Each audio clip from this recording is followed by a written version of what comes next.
I'll go back to that athletic director that I had at the Tennessee School for the Blind. He called me and said, hey, he was like, I just want to check in, see how things are doing, how you're doing.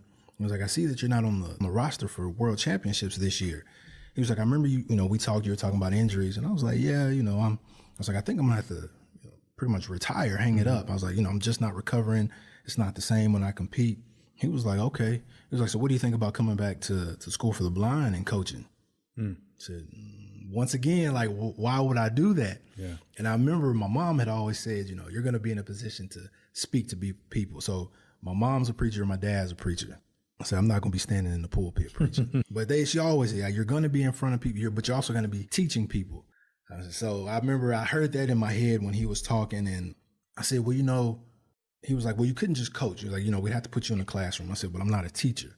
He was like, don't worry about it. We'll take care of it. So I went up to the school. This was in the summer. I went up to the school. I met with him and the superintendent. The guy who was the superintendent, he was the principal at the school when I was there. So he knew me. We walked through the school. They were talking to me, and they were like, we think this would be great for you. We think you'd be a great mentor, to work with the kids.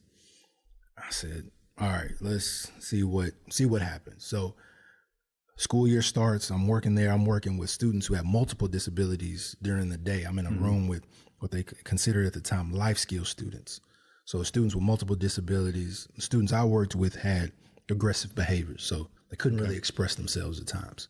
So I work with them during the day, but then in the afternoon, I'm in the athletic department coaching track and field and wrestling.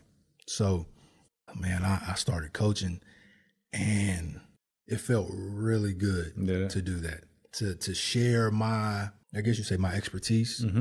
But also I took bits from all the different coaches that I had and put it together. So I talked to the students about life.